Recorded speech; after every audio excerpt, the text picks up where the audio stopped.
Bonjour à tous, j'espère que vous allez bien. Je suis très heureuse de vous retrouver pour ce 18e jour du défi de 21 jours pour vivre plus sereinement les difficultés et cette période de changement.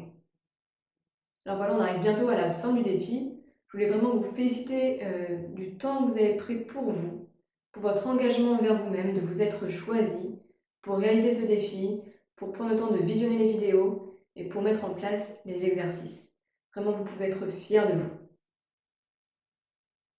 Alors parfois, ça nous arrive d'avoir envie de faire des choses, d'avoir des projets, de se lever en ayant plein de tâches à accomplir et on a l'impression qu'on n'aura pas le temps de tout faire.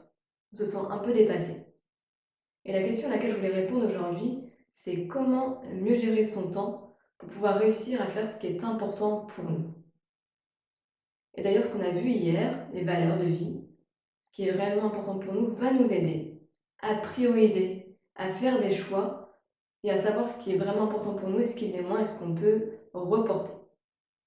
Un des premiers pièges à éviter pour mieux gérer votre temps, c'est d'éviter de faire ce qui est important pour les autres en priorité et de faire vous ce qui est important pour vous en dernier.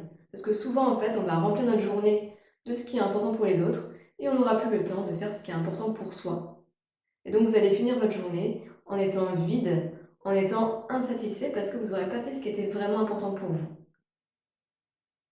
Et souvent, on s'empêche de faire ça, on s'empêche de se mettre en priorité numéro 1 parce qu'on se sent égoïste de le faire, parce qu'on pense qu'il faut faire passer les autres avant soi pour être quelqu'un de bien. Ce qui est égoïste, c'est de demander aux autres de faire passer nos besoins avant les leurs. Ça, c'est être égoïste. Par exemple, si quelqu'un est en train de faire quelque chose d'important pour lui, qu'il est en train de prendre du plaisir à le faire, et qu'on vient lui demander et ça, c'est super important pour moi, fais ça d'abord et tu feras ton truc après, ça, c'est être égoïste. Donc déjà, c'est en avoir conscience, on le fait tous. C'est juste en avoir conscience, c'est humain. Voilà, j'ai conscience que là, peut-être je suis un peu égoïste, bon bah peut-être je peux te laisser finir ce que tu as à faire et après te demander de faire ce qui est important pour moi. Et des fois en plus, ce qu'on demande à l'autre, c'est pas forcément hyper urgent, ça peut attendre un quart d'heure.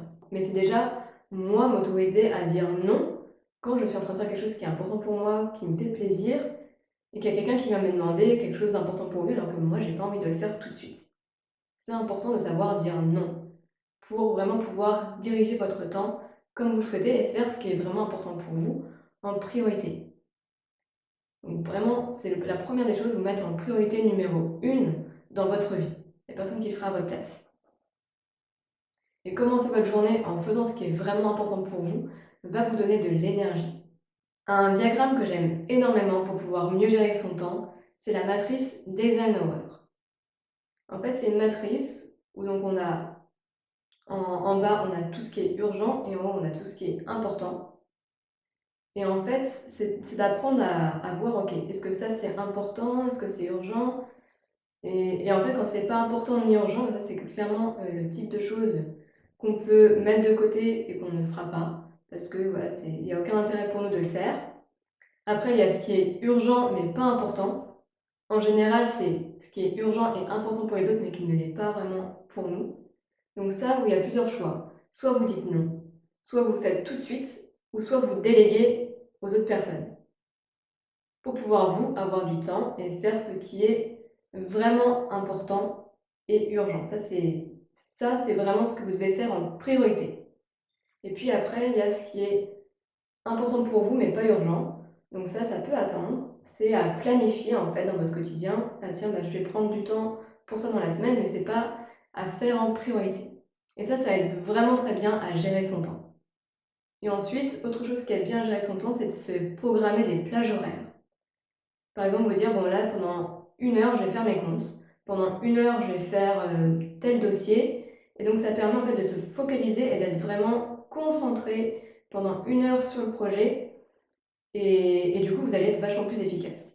Parce que quand on ne se met pas de plage horaire, ben, on a tendance à prendre vachement plus de temps que ce que ça nous aurait demandé en fait au final.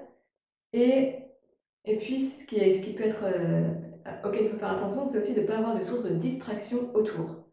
Parce que ce qu'on peut avoir tendance à faire, c'est ok, je commence à faire mes comptes, je commence à faire mon projet, puis j'ai un message, j'ai un mail qui arrive, hop, j'ai regardé mon mail, j'ai regardé mon message, j'ai regardé Facebook et je reviens à mon projet, puis j'ai un SMS qui arrive, je vais regarder mon SMS, et je reviens à mon projet. Et du coup, en fait, on est tout le temps en train de changer notre concentration, où est-ce qu'on met notre attention. Et en fait, quand on passe d'un sujet à l'autre, comme ça, eh bien, notre concentration, elle fluctue énormément. Et ça prend énormément d'énergie de se focaliser sur son projet, puis de se focaliser sur son mail, puis de se refocaliser sur son projet. On perd un maximum d'énergie et d'efficacité. Donc vraiment, restez focalisé sur votre projet, éliminez les sources de distraction, et après, une fois que votre projet est fini, vous pouvez aller sur vos réseaux sociaux, etc. Et puis je vais vous mettre sur Facebook, sur ma page Facebook Zen Épanoui, une vidéo qui est vraiment très intéressante et qui est vraiment très concrète, imagée, pour expliquer comment prioriser ses tâches, comment prioriser ce qui est important pour nous dans notre journée, ce qu'on a à faire. Elle est vraiment géniale cette vidéo, donc je vous invite à aller la voir sur ma page Facebook. Donc voilà, je vous invite à mettre en commentaire ce que vous retenez de la vidéo, les clés peut-être sur lesquelles vous pouvez avancer pour mieux gérer votre temps. Je vous souhaite une excellente journée et je vous dis à demain pour un nouvel outil. Bonne journée!